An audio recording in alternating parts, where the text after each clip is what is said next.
My name's Corey Schuster, and this is Allie Jacobs. We're the co-chairs of the Black Events and Exhibits Committee here at the library, and we're very excited to have you all here today for the 20 Years Later Race Relations in Cincinnati panel. Today we're going to be joined by moderator Dr. Joan Ferrante from the Northern Kentucky University. And we're also going to be joined by activist Yassine Frank Southall, Pastor Damon Lynch III, and news anchor Clyde Gray. And then finally, we also have NKU African-American professor, Dr. Eric Jackson as well. We wanted to make a special note that the Cincinnati Police Department was invited to take part in the panel, and they did not get back to us about joining. So with that, I'm gonna go ahead and turn it over to our moderator, Dr. Joan Ferrante, so we can start the discussion. Okay, thank you. I'm gonna start with a question for everyone. The conversation today is focused on the legacy of Timothy Thomas and changes that have been made since his death 20 years ago. Let's begin our discussion with this question. What positive changes do you connect to Timothy Thomas's legacy? What work still needs to be done? We'll start with Clyde Gray. Well, thank you first of all, and good evening, everyone. The first thing that occurs to me as I listen to that is that there has been, over some period of time, an infrastructure set up to sort of ease the tensions. It has succeeded and not quite succeeded so well at various points in time. Not everybody is happy with it, and there have been some notable circumstances where it did not drive the change completely that we had hoped to see. That said, for as many difficulties as we seem to have had dealing with this issue in this community, I do think we are at least a little bit ahead of a great many other communities in this country. And it links back to the difficulties around Timothy Thomas's killing and the investigation of it and the federal intervention of it. That has kind of helped to shape what we now know as the collaborative agreement. It's not perfect by any stretch of the imagination, but it is at least a tool that is somewhat available. Where is there room for more improvement? Well, with that process itself, in my view at least, I think that it's a good starting point, but it's not the end by any stretch of the imagination. And I would encourage people not to view that process as the be all and end all. The other area where I think there has been some changes in how media covers some of these things. Once again, we have not achieved perfection by any stretch of the imagination, but there is an effort to try. There is an effort to be more inclusive in terms of staffing, in many places in terms of decision makers, which necessarily ends up shaping coverage, at least to some degree. Once again, it's not perfect, but we have at least, I think, made a start. Thank you. Eric Jackson? That's a hard question to try to put into context here. I think we have to put the context in a historical framework. If we talk about the history of Cincinnati, starting in 1788, and then having a number of urban upheavals and riots since 1829, and consistently having these upheavals and understanding the context of race relations didn't start with that particular incident, and it's not going to end with the collaborative agreement. But I think if we understand the historical context of Cincinnati and the structure of how the city was created and what went on during the antebellum period, during the World War II, during the 1940s, the highway bill and the federal highway bill in 1944 of dividing the West End, which was a huge population and entertainment avenue for African Americans in Cincinnati. That being said, I think there's been some positive movements to at least have a open dialogue about the structural and policy issues that needs to be changed. The division that's been exacerbated by COVID of the disparities in healthcare and education, housing, and other aspects. So I think as Mr. Clyde Gray was talking about, that it's a good starting point and a good opening point. It's not perfect of the collaborative agreement, but at least it forced the structures to be honest about the disparities on so many levels. Okay, and Pastor Damon Lynch III. So Joan, can you repeat the question, please? Okay, the conversation today is focused on the legacy of Timothy Thomas and the changes that have been made since his shooting 20 years ago. Let's begin our discussion with this question. What positive changes do you connect to Timothy Thomas's legacy? What work still needs to be done? Okay. And again, I thank you for allowing me to share this evening. The collaborative agreement has been mentioned, and obviously I was in the room negotiating that agreement. My signature is actually on that agreement, but that predated Timothy Thomas. The collaborative agreement, the lawsuit, was filed in March of 2001. Timothy Thomas was shot and killed in April of 2001, which made him the 15th African-American male to be shot by police from 1997 to 2001. 13 and 14 was Roger Owensby and Jeffrey Irons. They both were killed within 24 hours by Cincinnati police. It is at that point that we filed the class action lawsuit against the city of Cincinnati for racially biased policing.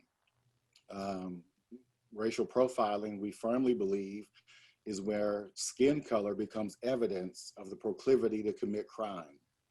Skin color becomes evidence of the proclivity to commit crime. So the lawsuit was filed. Predating the filing of the lawsuit, we were in a boycott of the city of Cincinnati because in 2000, 13 downtown restaurants closed their doors during the jazz festival, music festival, and would not serve over 50,000 African Americans walking through the streets of downtown Cincinnati. Now understand, this was in the year 2000, not 1950, not 1940. And I stress that because there are a lot of people in the Black and white community who say, you know, things are better. You know, we've overcome. In the year 2000, 13 downtown restaurants colluded not to serve African Americans in the city of Cincinnati. So April, Timothy Thomas's death brought about 3 nights of civil unrest. That was really the impetus for change among city residents. And most of that took place in a community that back then was called Over the Rhine.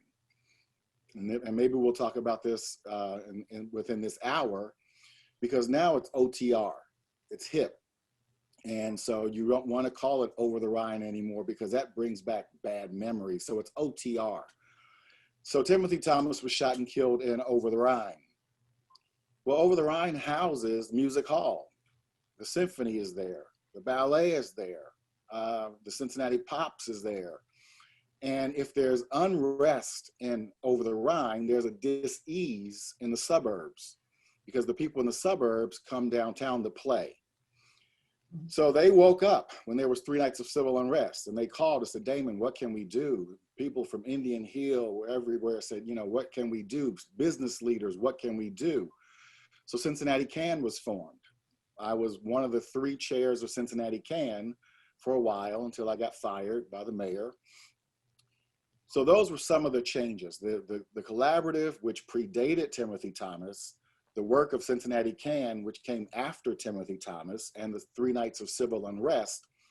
And as much as I'm an advocate for nonviolent social change, if there had not been the 3 nights of civil unrest, we would not have seen a lot of the changes that we did see. And that's sad to say, but true. Thank you. Yassine, Frank Southall? Yeah, I think what folks have said is really interesting. Sorry, there's a smart car coming right by me. One of the things I want to start off with is thinking about like the context of 2001 within a larger national discussion. 2001 sits at this midway point between like the 92 riots in LA and then really all these rebellions we've seen with Ferguson and just continuously going on. And I think like sometimes Cincinnati tends to look very inward and we tend to go like, these are uniquely Cincinnati problems without connecting them with like broader structural, political, socioeconomic things. I think a lot about that too in terms of the work that's done. When a crisis happens in the city, it's just like, yo, we're gonna do this work. And we see a lot of really interesting programs, a lot of really interesting events that the nonprofit sector does. So for example, we got the National Underground Railroad Freedom Center where I worked at, some public allies. I remember Tim UC being part of a lot of racial justice, social justice clubs and groups. But ultimately, when we look at structural reforms, we don't really see it, right? And the solution to these problems are, of course, a holistic, comprehensive approach. So for example, when we look at housing, right? When you think about mental health and how so many people are overworking, working in the middle of the pandemic to pay their rent, stressed out, what that does to someone's mind, it fundamentally changes them, right? It affects them in ways of productivity and being able to be their full self. And so I think a lot about like, you know, how the city's gone like, we've done these great things, but when it comes to those meaningful structural changes, we haven't done it. When it comes to housing, we've done some great things around early childhood education, but in a city like Cincinnati with so much, you know, money coming through in terms of our corporate partners, entities, there's no reason why we can't have some of the things to make Cincinnati a great place for everyone. You know, as Reverend Lynch mentioned, you know, it's the difference between OTR and Over Rhine. You know, I was a lifeguard in Over Rhine, you know, right after the rebellion.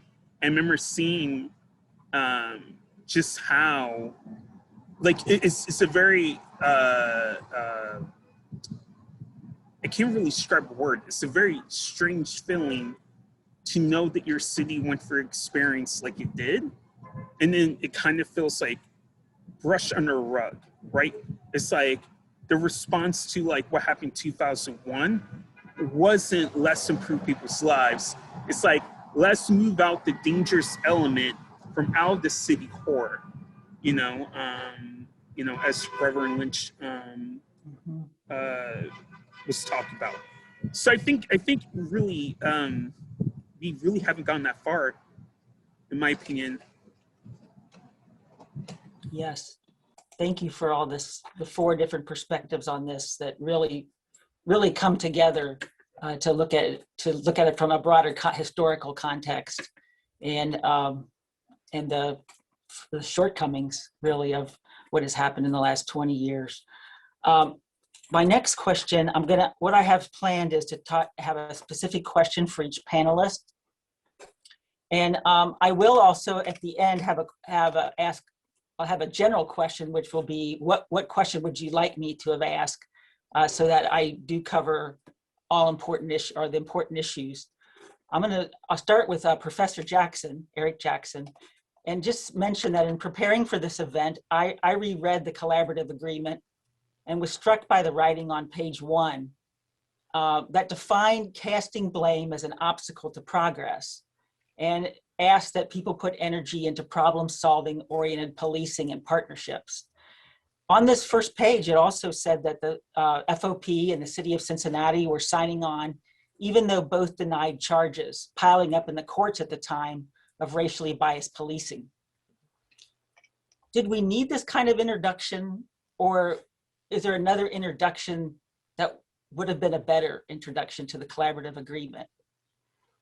Well, obviously, from my perspective as a historian, the historical context is always important to understand that these issues didn't just fall out of the sky. I mean, you have a historical context of a city's structures, as was talked about by numerous panelists, structures, policies, and procedures that had been embedded in the city for decades, if not centuries, that wasn't addressed in some of that material, to give folks a better context that this is not just a one-off. This is an agreement that needed to have a historical context of how the city was created, how neighborhoods were created, how neighborhoods are divided, how the educational structure was created, how the policies of policing were created, and all these other layers of discrimination and segregation developed over time. And so maybe the blame game may not have been an issue to deal with, but you had, I think, and it's not to say it was incorrect, but as a historian, the context of understanding the landscape and even broadening it out, as one of our speakers was saying earlier, that it's not just a Cincinnati thing, it's a national structural issues if you talk about the history of the United States as a whole. So Cincinnati is kind of a microcosm of all these structural policy issues that had been embedded in a nation from its founding. And so that would have been something that needed to be addressed in some ways, to give folks a historical context of what roads had been traveled, where the road we were at the time, and some signposts of where we need to go from a more global, holistic approach. And anyone else on the panel like to comment on that particular introduction and what you would have liked to have seen as the introduction to the collaborative agreement? I don't know that I have a thought about what I would like to have seen as the introduction, but to buttress what Dr. Jackson said, we do seem in this community to reinvent the racial discussion wheel every time we reach a crisis crossroads. I recall very specifically sitting in a meeting probably a matter of weeks ahead of the Timothy Thomas killing and the civil disturbance that followed after that, in which a number of regional leaders were sitting around the table aware that there was a problem, but not able to come in that setting to even a common language, a common logic about what we needed to do, what the problems were, and how they needed to be addressed. Folks walked out of that room frustrated because we were very Cincinnati polite in that conversation. We said all of the things that needed to be said because that's just how we roll. And then before we could have our next meeting, the Timothy Thomas situation cropped up. I can remember, and Reverend Lynch, I suspect you can too, going back to 1979 when there was incredible tension in this community because of a series of shootings that claimed the lives of police officers and the series of shootings that claimed the lives of African Americans in or about to be in police custody. This conversation isn't new. And the great frustration is we seem in this community to keep rediscovering the necessity of dealing with these issues without ever addressing these issues on a broad basis. So you lose the history of the conversation because everybody's just trying not to really address the issue. Any other comments? Well, excuse me, let me not say they're not trying to address the issue. Everybody's trying not to be uncomfortable. Mm-hmm. Yes. I'll leave it there. Yes, it was a very, I just was surprised to see that introduction. And I thought if it was done today, would that be the introduction or would we have some other introduction that was not so polite as this one was? And it seemed like unwilling to ruffle any feathers, as it in the opening anyway. Mhm. Okay, let me move on to the next question. Pastor Lynch, you are admired widely for so many things, including your dedication to police reform and for your role in negotiating the collaborative agreement. In news shows marking the 20th anniversary of the Timothy Thomas police shooting, you and retired FOP President Keith Fangman reflected on the collaborative agreement. Tell us how you formed a working relationship with Keith Fangman and also what appeared to be a friendship, at least in the news presentations. Yeah, Keith and I both met our former wives at the same place. They both worked at the same place in the city of Cincinnati. So we had that in common. We had an adversarial role. I was president of the Cincinnati Black United Front, which was one of the grassroots organizations, activist organizations in the city at that time, which is also important because somehow during that time, there was the Cincinnati Black United Front, Concerned Citizens for Justice, Coalition for a Just Cincinnati, Kabaka Abba's group, the Black Fist. There were these groups that just rose up out of, I don't know, out of just anger, angst, despair. So you still had the Baptist ministers, NAACP, those kind of groups, but at the forefront of this movement were these grassroots organizations, activist organizations that just happened. It was crazy. It was awesome. The crazy thing also now is most of those groups no longer exist. And so now we've fallen back to the NAACP, Urban League, and those groups now leading the movement. Of course, you have Black Lives Matter as well now. So Keith was president of FOP. I'm president of Cincinnati Black United Front. We sat across the table. We hashed this thing out. I haven't read the collaborative agreement in years, and so I don't know what the introduction says. What I do know is, from what you read, it sounds a lot like the Truth and Reconciliation kind of document that would have come out of South Africa, because we didn't have to beat them up in the document. We were beating them up in the streets. So not only, we used every tool in the civil rights toolbox. We had a boycott in the city of Cincinnati that cost the city, the last number I saw, about $70 million. The music festival left town for a couple years and went to Detroit. We shut the city down. We filed a lawsuit. We used that toolbox. We protested, we marched. We used every tool that we could think of. So once you get to the table to negotiate and to go through a process to end up with a product that enhanced the policing in our city, brought more police accountability in the city of Cincinnati, a product that, if you read the judge's order in New York, when they stop, and frisk, he mentions the collaborative agreement. If you go to Ferguson, and we spoke before the Ferguson Commission, they will mention the collaborative agreement. So it wasn't that important for us to beat people up in the document, because the goal was to do something to make our city better.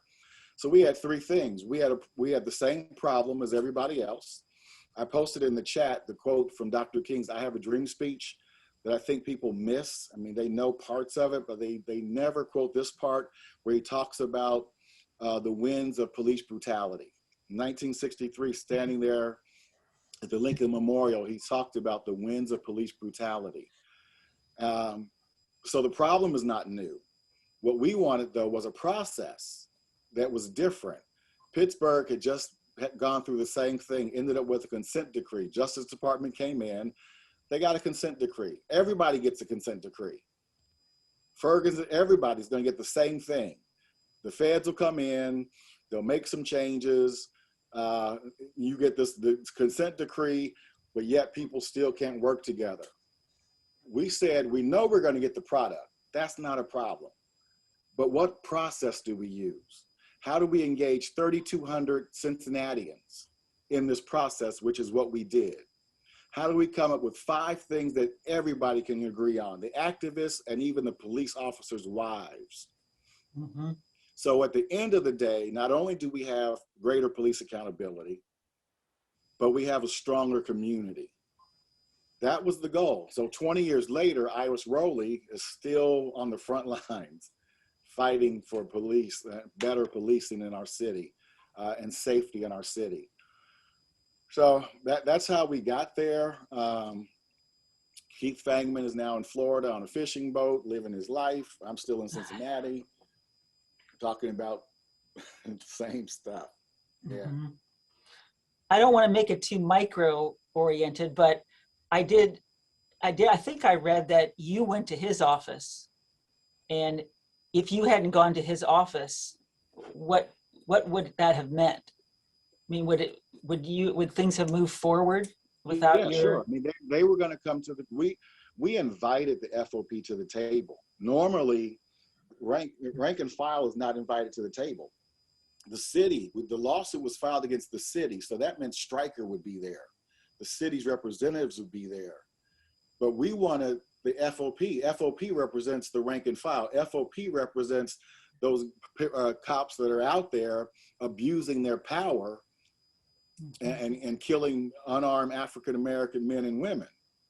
So we didn't want an agreement where the chief said, hey, I signed this, let's do it. And the guys in the cars, you know, could care less about it. So we were going to bring them to the table, Mm-hmm. whether it was kicking and screaming, and they actually voted twice whether or not they would come. The mayor kept asking us to lift the boycott. We said no, it stays on. Stop the protests, no. The pressure remains. Even while we're at the table, the pressure remains. So that's, you know, what happened, and that's how we got where we are, where we were. Thank you. Community organizer Yassine Frank Southall. Let me ask you a question. Again, I'm going to kind of tie it to the collaborative agreement because it kind of lays out plans for better policing, improving policing and brutality and violence against citizens, Black citizens especially. The collaborative agreement calls on nonprofit and other organizations to help address quality of life issues. How does the work you do speak to improving quality of life? Well, I currently live in New Orleans, and so I've not lived in Cincinnati in the past decade. So I can speak to my general experiences about that. But in general, you know, organizing is all about changing the conditions that people are experiencing. So whether it's poverty, right? Like, you know, if you're organizing workers, how do you get them better wages? If you're organizing in a community with a lot of pollution, how do you stop the factors that are polluting the area people are in? When it comes to racial justice, you know, I, as a Black man who was once a young Black man 20 years ago, you know, how do I change conditions where I could be killed pretty easily?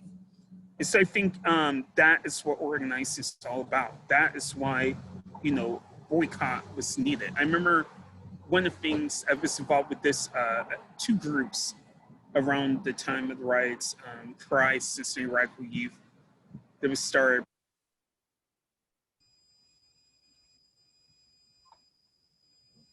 Okay, I think we might have lost him being at the airport.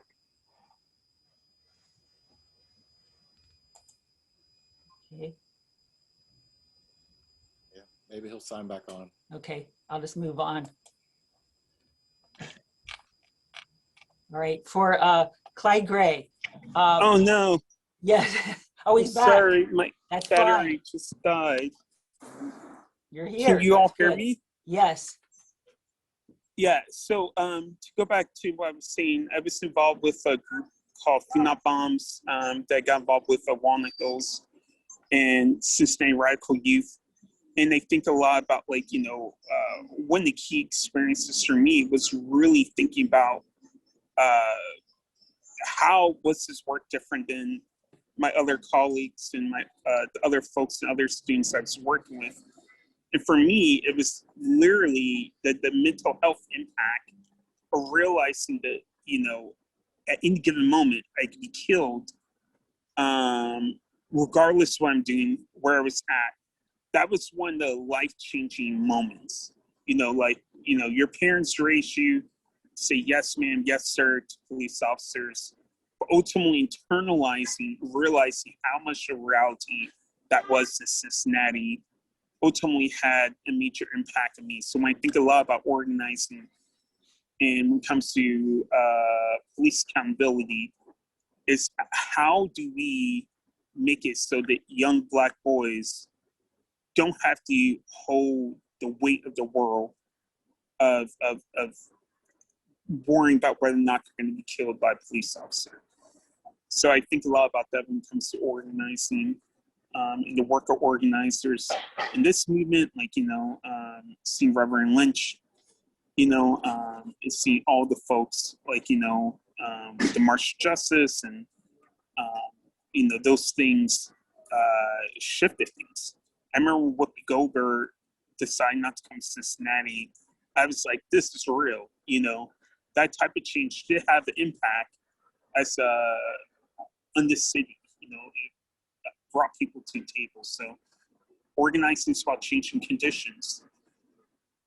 And what advice can you give to audience members who want to organize or become an organizer? What two or three things would you tell them? One, I would say join the group. You know, join the group, build community with the people around you, build community around the area you're interested in.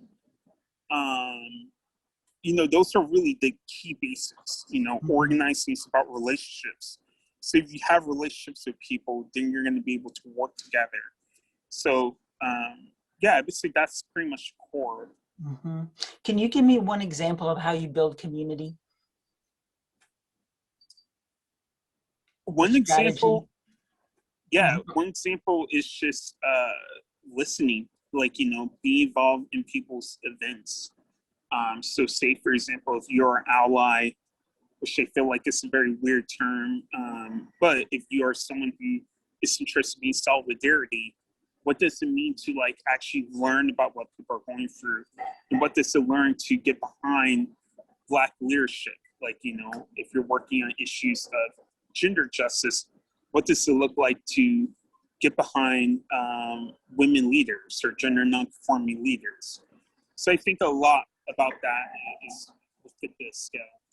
Mm-hmm. Thank you. Okay, I'll move to Clyde Gray, and I'm going to reference something that Pastor Lynch said, the third said tonight, and it was also a quote that I came across in preparing.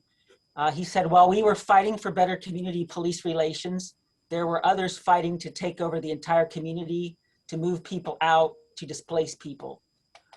As someone with a long and award-winning career in broadcasting and who is now the CEO of Blackboard Marketing, can you comment on the defeat of the Cincinnati Affordable Housing Amendment, which failed by a vote of 71% to 27%? From a marketing point of view, what went wrong?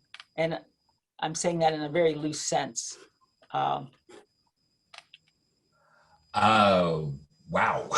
Yeah, that's quite frankly, I'm generally aware of it, but I haven't been down in the weeds because I'm fortunately or unfortunately, as the case may be, not working in news, so I don't drill down on things quite so much. So I can't tell you where the marketing on that failed. Generally speaking, as I understand what I've heard about it thus far, it's a case of some people coming to the media fight with a gun and some people coming with a butter knife. And if you're going to engage in, so putting on my other professional hat for a moment, if you're going to engage in something like that, you always have to first understand who the prime audience is, who it is you've got to move to get to your side and in your camp, and then focus your message not so much on having an argument with the other side, but on presenting a reasonable argument to the side you're trying to win over, to those folks that you want to get on your side. Everything that I've heard about it, and again, this is very general knowledge, was that people who you would expect to have been in favor of that initiative actually came out pretty forcefully, or at least in pretty significant numbers, against it. So it may have been that there was a very high hill to climb in the first place. And I don't want to be in a position of criticizing people who had to make some tough decisions and had limited resources, because the amount of resources you have frequently makes a difference as well. So, but that said, if I'm ever counseling somebody who's in a debate, my conversation with them is, don't worry about arguing with the other person. Have a conversation with the people out there whose votes you're trying to get. And so I don't know the degree to which that did or didn't happen, but I suspect there might have been a bit more emphasis on the broader market. Just a thought, I don't know. Any comments to add to why something would fail to the degree that it did for the Affordable Housing Amendment? Well, I think that while I'm taking a guess, a stab at this. I think that when you are in a situation such as the pandemic, when people are looking at financial issues very closely, if you're going to talk about the spending of dollars, of public dollars, you've got to be very clear about demonstrating a case for it. Now, look, everybody understands that housing is a need and that affordable housing in Cincinnati is going the way of the passenger pigeon. That said, making people care about it, making people care beyond their own personal needs and caring about someone else, about a whole community that they may not see, is a very difficult thing to do. And you have to push very hard and hope that you're hitting the right themes. Once again, this is me not deep in the weeds on this, so I don't want to, again, come off as criticizing the folks who were behind that campaign and running it. That's just my perception. Mm-hmm. Any specifics? Somebody put in the chat about the tactics that were used by the city and others, which were like Willie Horton tactics. If anybody remembers Willie Horton. They just scared everybody to death. I mean, if this passes, there's going to be no police and no fire. And they actually had a commercial showing a person's house burning. If issue 3 passes, nobody's going to come put out the fire at your home. And so it was, to me, reminiscent of the Willie Horton tactics. So, but although the issue did not pass, I would not say that it failed, because those who were fighting for that issue have been fighting for affordable housing for decades, and they're not going to stop. So that, as Brother Clyde said, there's been an awakening.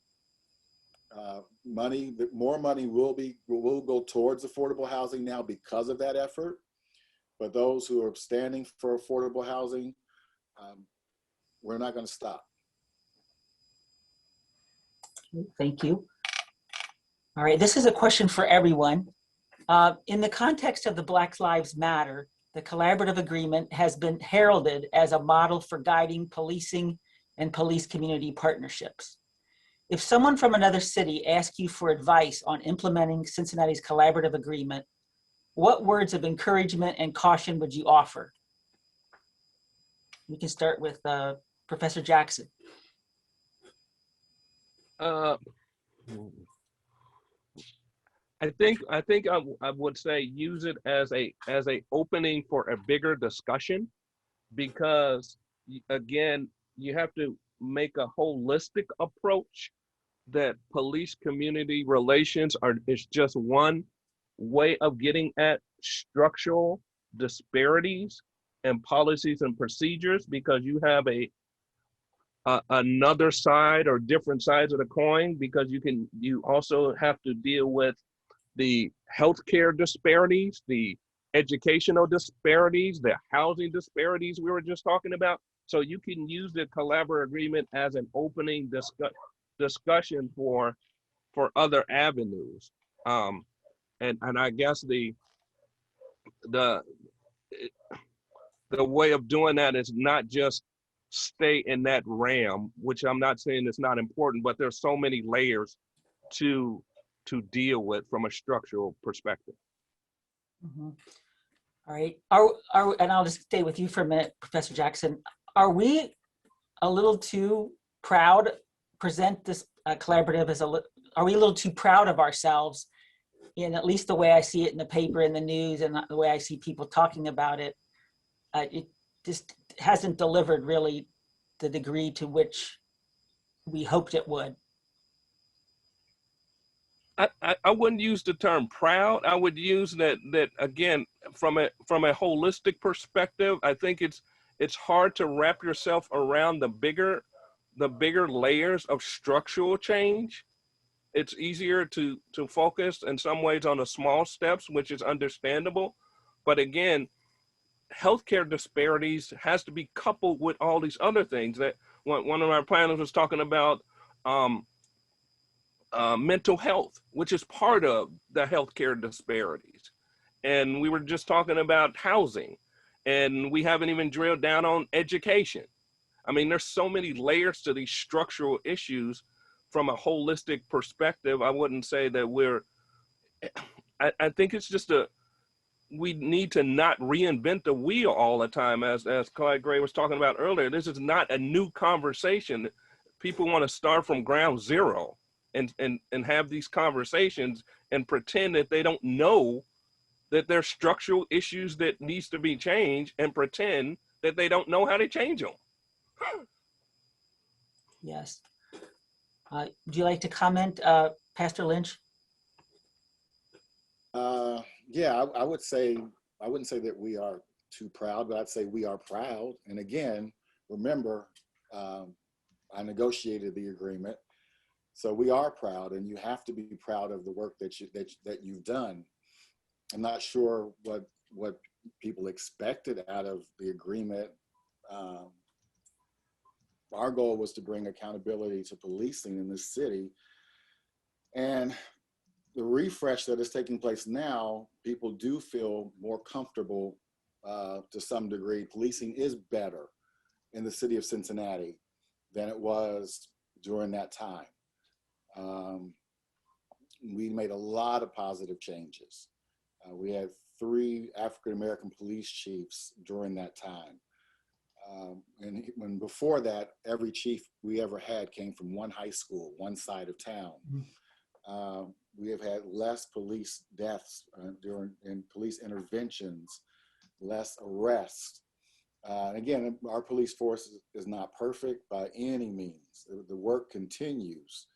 So there is a sense of pride in that work, because and I think one of your questions was, what will we tell to another city? Mm-hmm.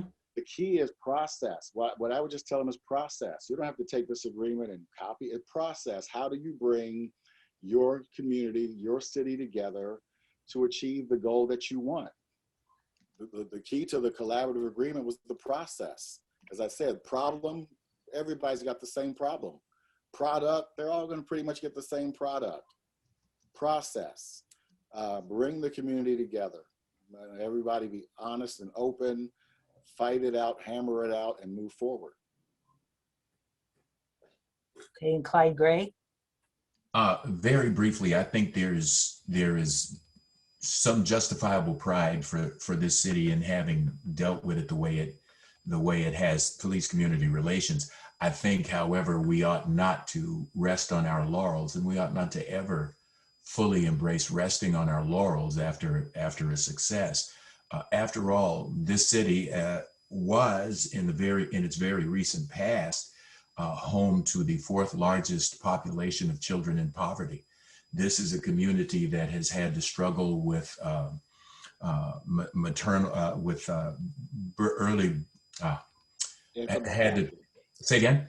Infant mortality? Thank you very much. The English language got away from me there for a moment, but we got a lot of struggles to deal with. The affordable housing issue. Okay, so this last effort didn't succeed the way its backers had hoped, but the issue hasn't gone away. Yeah, we can be proud of what we've done in terms of police community relations. There's more to be done there, but there's a whole lot more to be done in a whole lot of other areas. Health disparities, as Dr. Jackson mentioned, is just one of them. So we've got our work cut out for us, and I'm hoping nobody is looking at this conversation and thinking, we've made it to the promised land, because we haven't in this community. Yes. And you seen Frank Southwell? Yeah, like a lot of folks said things that I would say. One interesting thing I think is definitely that tailoring community approach. Having lived in New Orleans the past 10 years, I know our consent decree is heavily based and influenced by the work that went on in Cincinnati. You know, and as others have said, many other cities have utilized Cincinnati's framework for their consent decrees. That being said, I think Professor Jackson mentioned the piece around structural pieces.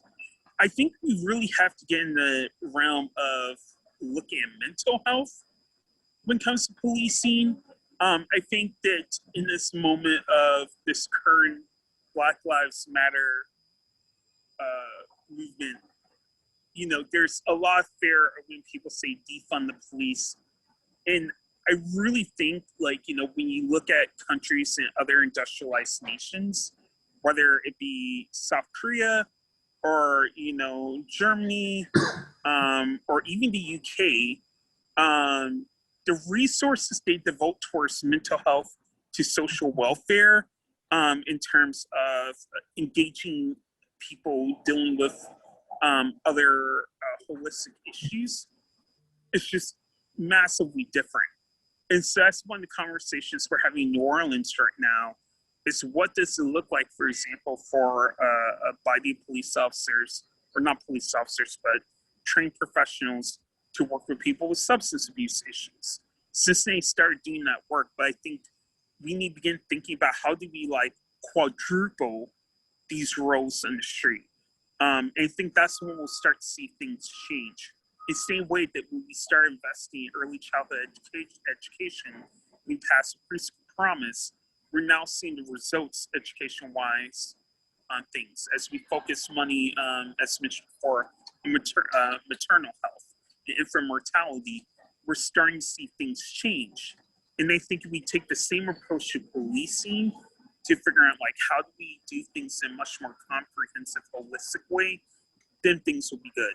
So I think what will happen is that someone will take what Cincinnati did, and they're going to go like, let's make our city be the best city that people want to live in, where people, whether rich or poor, want to move to because they know that like they'll get comprehensive services. So that's what I would say in that regard. As you were talking, I was thinking, I read every page of the collaborative agreement. It's 31 pages and 114 points. And I thought, as you said, let's make our city the best at something. These 114 points were all actions to take. And could that work for other kinds of things where you spell out a process or an action to make these things happen? That crossed my mind as I was reading it and you were talking. To close things out here, so we have time for comments and discussion, what question would you like me to have asked, or you hoped, or you were preparing to answer and I didn't ask it? If each person could mention that would be great. Okay, so I'll take a stab at it.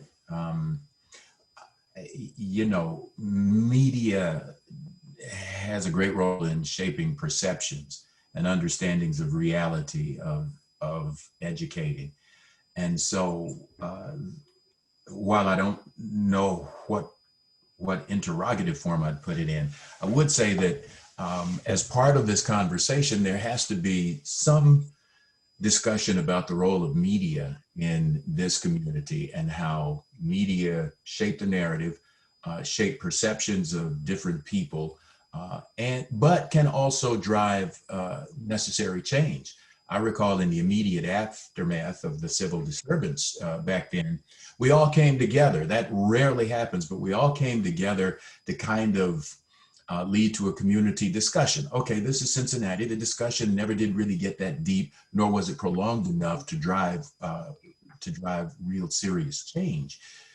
But that does show the power of that institution and its ability to help shape and reshape narratives and perceptions. And so that's the one thing I think might be included in a future discussion of this type.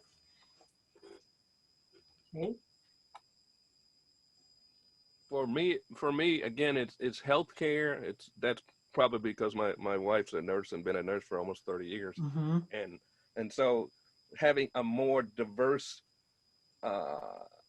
population as nurses or doctors in the healthcare industry to actually focus on the cultural disparities in the healthcare field, and that's just one aspect of it. I mean, and also, since I'm in the university education, not just at the university level, but K through 12 education. Like, what are we doing to enhance our curriculums so Black and brown people can understand that they are part of that curriculum that they're being taught? I mean, it's like when folks talk to me about I'm in the STEM area and I don't know how to diversify my curriculum, and you can do that easily. I mean, if you don't see folks in science that reflects who you are, why would you want to be a scientist? I mean, it's that these images, as Clyde was saying, from a media standpoint, the images are powerful in education too. If you don't see folks who look like you doing those type of things as teachers and lawyers and doctors and scientists, why would you want to go in that direction? Mm-hmm. So those are two questions that needs to be revisited in a more concrete way if this discussion occurs again. Okay. Yeah, Laura Japru says in the chat, do the panelists have hope for real change since George Floyd, Black Lives Matter, and the fact that so much police misconduct is now documented on cell phones from bystanders? And if this moment feels much like the many moments before, yep, Laura, it does, where no real change happened. How do we stay motivated and keep up hope? Good question. How do we as citizens keep pressure on the system to enact true change? Yeah, I think Laura has some good questions there, because the questions usually are we better off today than we were 20 years ago with Timothy Thomas? Or the question usually is, where do we go from here? Somebody else has put in the chat about qualified immunity, getting rid of qualified immunity for police officers so they can be held personally liable and accountable for the lives and the misconduct that they do. So, I mean, and again, to Laura's question about does every moment pretty much seem the same? And to me, it does. That's why I added Dr. King's quote from 1963 about police brutality. We can go back even further, and then we can walk all the way up to 2021, where you will still, after everything, after Rodney King, I mean, the names, still put your knee on a man's neck for over 9 minutes and think that it's okay in America. In America. So the work has to continue. To Laura, the pressure has to continue to be put on. Black Lives Matter movement and any other movement is important. And then finally, I'll say to the African-American community and the work that Yassine does, we have to organize, because one of the other ways to deal with this is that the first responders That tag has been given to police and fire. First responders to community issues should be the community. I want to take away the tag first responders from the police and others. First responders should be us. And that will ultimately strengthen our communities. And you've built a model of, I think, that at your church and everywhere you go. You respond to what the community needs. Right. Yep. Thank you. Yeah, I would say for me, in terms of my question, is what would it look like to create agreement today? Knowing what we know, thinking critically about what can be. You know, I really feel like the Black Lives Matter movement, which of course every movement is built upon other movements, like I mentioned before, you know, 2001 is right in between, you know, the LA riots and, you know, Ferguson. And so you see each step, like, you know, things moving further and further along. And now that we're in this world of technology where, you know, we can have this conversation on our phones, what would it look like now today? And again, I'm gonna go back to a piece around mental and emotional health, as well as substance abuse. You know, I feel like now we see a lot more focus on treatment for substance abuse issues, in particular because we see a lot more white middle class youth dealing and suffering from these issues. And so I think now it's this point of going to white middle class communities and going like, you see how your children are being treated. Do you understand that we need a different world?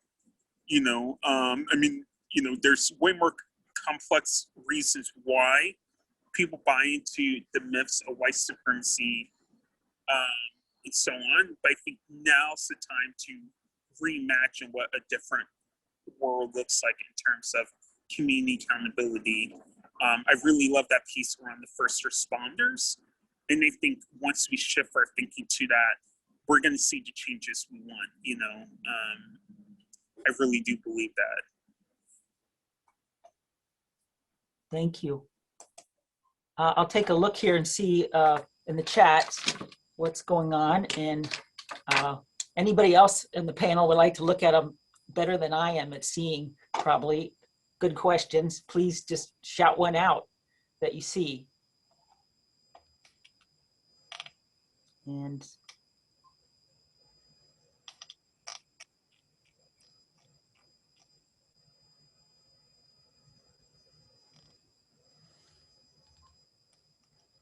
well, I'll just highlight the fact that a number of people raised the whole issue around the affordable housing initiative, and there's some pretty strong views there. So I think to those who are watching now and want to look in on the chat, you get some strong perspectives there.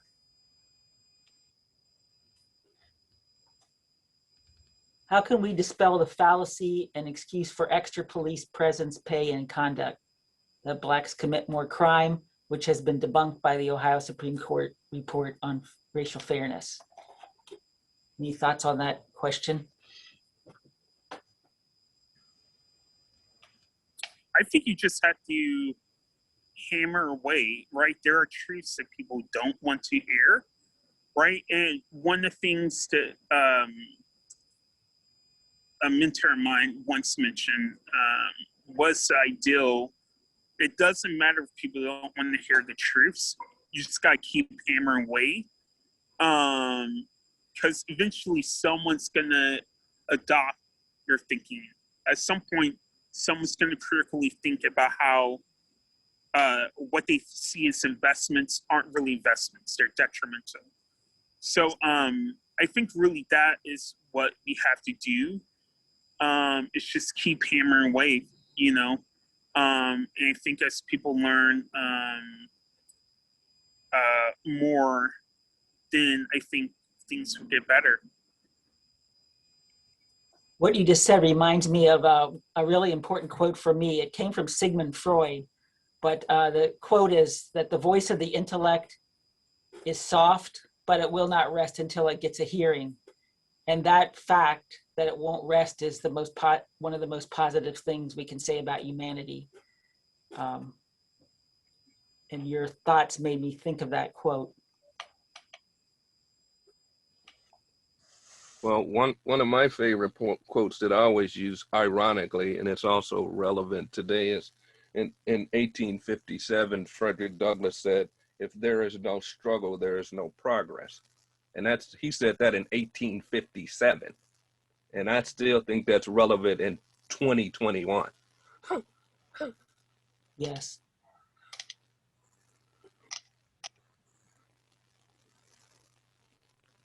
You know, to the conversation too about city funds and the availability of city funds, one respondent suggested the question is, how much has Cincinnati spent in millions of taxpayer dollars in settlements for wrongful death by police? It is more than 30 million, I'm told. That's a good question. And, you know, once again, this is an area that it'd be nice to see media delve into.